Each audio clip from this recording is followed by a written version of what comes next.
Welcome to this presentation of the Western Ohio Railway, the Peavine Division. In this video, I'll show you how I built my HO scale cab view camera car, then we'll take a ride on the scenic portion of the layout. So sit back, relax, and enjoy all the exciting HO scale model railroading action on the Western Ohio Railway.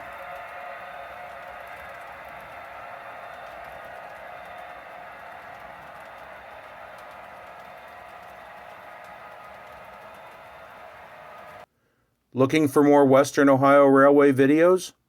Go to rumble.com and search for the Western Ohio Railway. There you'll find channels for both model videos and prototype videos.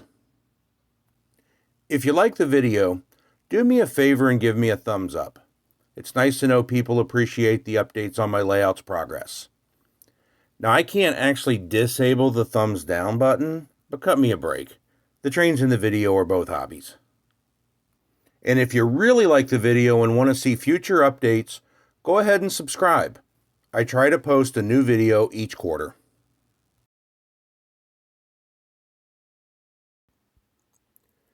This is the first of a series of videos I plan to call How Do videos. I'm going to call these videos How Do because I don't consider myself an expert on anything. You'll find these instructional videos are heavily influenced by ease of effort and minimal cost. Perfectionists will be able to provide better solutions, but I do think there is a niche for this level of instruction. So while I'll provide the how-do videos, I'll let the experts do the how-to videos. I suspect many of you are like me. You've seen cab view videos of model railroads and thought, I'd like to do that. When I went to research how people made their camera cars, I was surprised at the lack of videos. Specifically, I found it difficult to find information on the type of camera people were using. I will discuss that in detail in a couple minutes. First thing I want to cover is the list of materials for making a cab view camera car. The entire list of materials is covered in the description for the video. Item 1 is the camera. This is the centerpiece of the build, and I'll take time to discuss it in more detail in just a minute. Item 2 is an old gon from my fleet of cars. This particular car was selected because the lettering is from an era that I don't model. I prefer the gon over a flat car because the sides provide added stability. Item 3 is a styrofoam riser.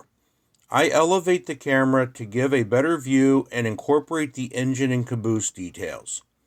You could omit the riser for a lower level perspective. The next item are a couple of styrene pieces to help support the sides of the riser. I was concerned over time the risers would break since it was just a thin piece of styrofoam. The plastic pieces glued to the side just protect the riser a little bit. This is also optional even if you use the riser. Item 5 is the rubber band. This is hardly high-tech, but it will secure the camera to the riser and limit motion in the camera during recording. It also prevents the camera from falling off the side of the riser into the concrete floor roughly 400 scale feet below. Because of the riser, an important addition to the build are car weights. Elevating the camera makes the car very top-heavy. The car weights are used to lower the center of gravity on the car during operation. Items 7 and 8 are totally optional and depending on the results of this video, may get discarded in future videos. They are cut-off engine hood and caboose roof. I'll talk about how I use them in more detail later in the video.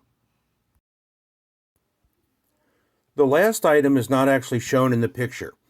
It is the micro SD card which is in the back of the camera.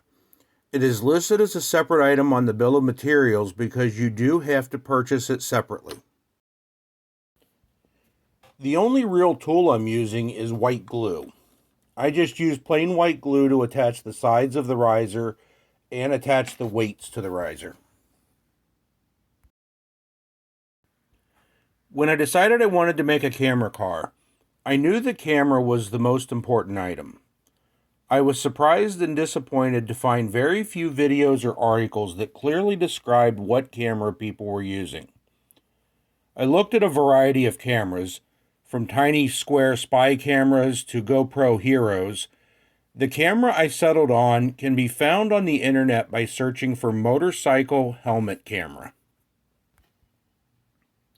The camera is sold under a wide variety of brand names, none of which you will recognize or trust. This was a bit of a leap of faith for me. I bought my camera for about $40. At that price range, it was worth the risk. But I did mentally prepare myself for receiving a piece of junk. I'll let you decide from the video if the $40 price point was a good deal for the picture quality. But after several uses, the camera is physically holding up just fine. The image you see is 4 perspectives of the camera. To the left shows the camera lengthwise. To the right is the front and the top of the camera. The bottom left is the back showing the charging port and the SD card slot. The cap to the right is a cover for the back. And then the last shot is a 3/4 view of the camera and gives the best view of the record button. As you can see from the picture, the camera is a tube shape at about 1 inch in diameter. This makes it narrow enough to easily fit on an HO scale freight car and eliminates the biggest obstacle for this project. The camera is about 3.5 inches long, again easily fitting on an HO scale freight car without any unwanted overhang on tight turns. Looking at the back of the camera, you'll find the charging port and the memory card port. The camera comes with a USB charging cord, and it charges pretty quickly. I have not run the camera long enough to run the battery out, so I don't consider this a huge concern. The memory card slot accepts a micro SD card. This also distinguishes this camera as one of 2 types of cameras. These sort of cameras either use an SD card or a Wi-Fi connection to record videos. I personally wanted an SD card for 2 reasons. The first reason was ease of use. I didn't want to configure a Wi-Fi connection and be dependent on having a laptop or other device nearby to record videos. I don't think this is overly hard, I just didn't want to do it. The second reason was probably the bigger influencer for me, but may not matter to some of you. Wi-Fi cameras must maintain a line-of-sight signal to the storage device they are connected to. Where you most commonly see this is when a train enters a tunnel. The video stops and doesn't pick back up until the train exits the tunnel. With the SD card, the recording device is in the camera, so there is no connection to maintain. Even though the inside of my tunnels are ugly, I wanted to see them. I find the break in the video from tunnel entrance to tunnel exit to be distracting. There are 3 technical elements I've discovered using the camera. The first is a timestamp on the video. This defaults to on, but the date is wrong. You have to set the date by updating a text file on the SD card. In that same file, you can set a flag from Y to N to turn the timestamp off. That is what I've chosen to do. But if you want to see how the timestamp appears, look for the Western Ohio Railway page on Facebook, and I have a test video with the camera published there. There are instructional videos on YouTube for how to set the date on a motorcycle helmet camera. The next technical item is the location of the lens on the camera. One concern that I had with the GoPro option was the lens is off-center. This is going to give you an off-center view from the cab. You could justify this as saying you are on either the engineer side or the fireman side, but in other videos I've seen, I don't care for the final appearance. The tube shape of this camera puts the lens smack dab in the middle of the camera. The other technical item is the camera records in incremental files. When you record several minutes of videos and go to download it, you are going to find multiple files on the card to download. The only bummer with this is I've seen a small break in the video when you stitch the videos back together with a video editor. It's not ideal, but for $40 I decided it was a tolerable inconvenience. Of course, the biggest question with a video camera is, what does the video look like? I think how you evaluate this camera is going to be largely influenced by your expectations. If you're expecting the quality of a $500 camcorder, you're likely to be disappointed. If you frame your expectations in the context of a compact $40 camera, I think you'll have a more useful evaluation. Ultimately, the verdict on picture quality is yours. Personally, I'm satisfied and I find the cab view rides around my layout relaxing and enjoyable. Stick with this video and we'll take a couple rides and you can evaluate for yourself. I want to take a little time and talk about the car design. I'm attempting with this car to create the perspective of riding in the cab of a low-hood diesel engine or in the cupola of a Caboose. I've seen other videos where overlays have been used to give the appearance of a hood or a cab window. I find these distracting because the overlay doesn't move consistently with the train. I appreciate the effort and understand why the author is trying to do this. It just doesn't appeal to me. To help justify the perspective of the camera, I've created a backstory. The Western Ohio Railway uses camera boxes mounted outside the cab on some of its diesels and on the outside of the cupola on the executive Caboose. So window frames are not a factor. What you see from the camera are the low hood of an engine or the roof of a Caboose. To achieve this view, the camera is placed on a styrofoam riser.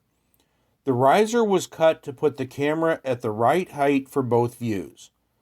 The riser is the only construction effort of this project. This video is the first time I've used the engine hood and Caboose roof in my shots. I'm pretty happy with the results.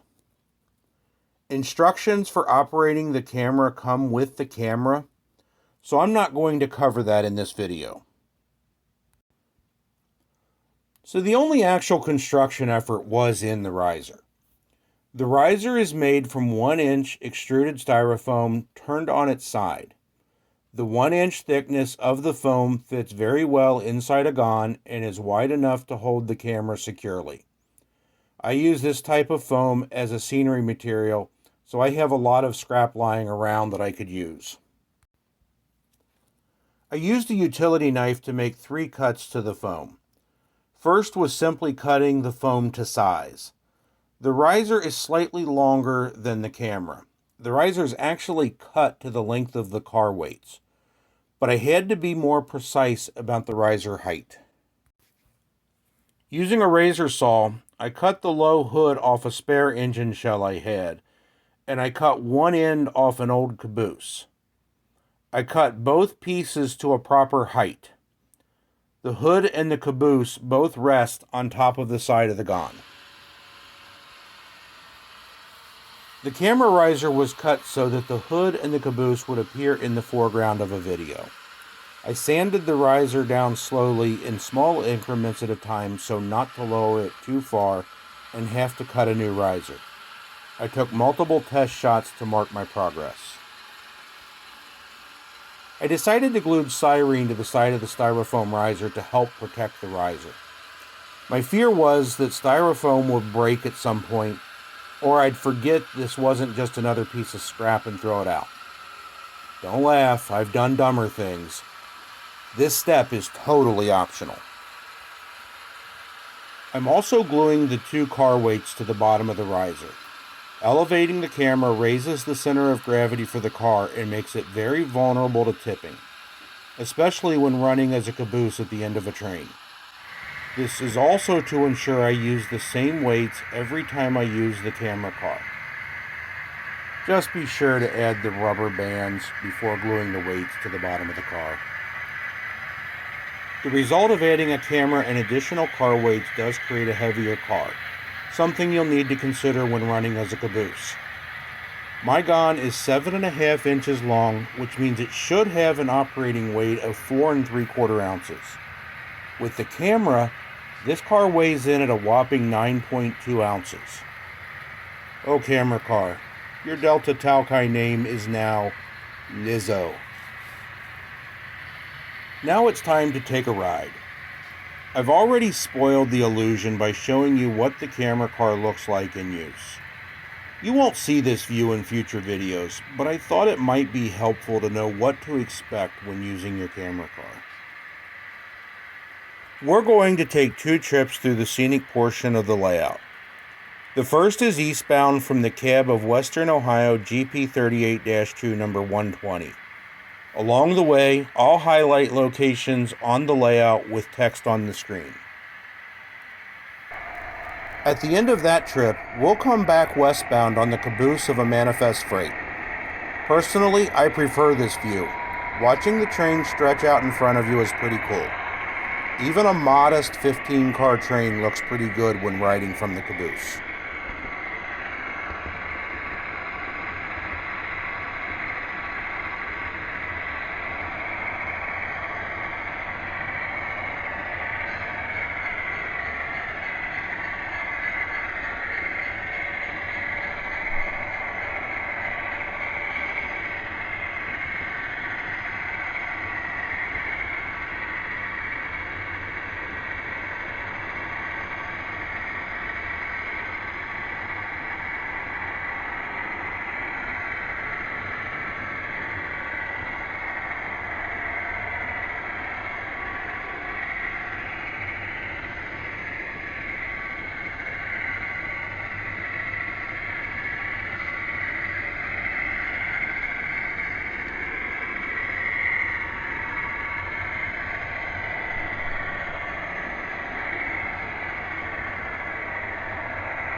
I think the engine hood needs a little weathering and a shot of dull coat.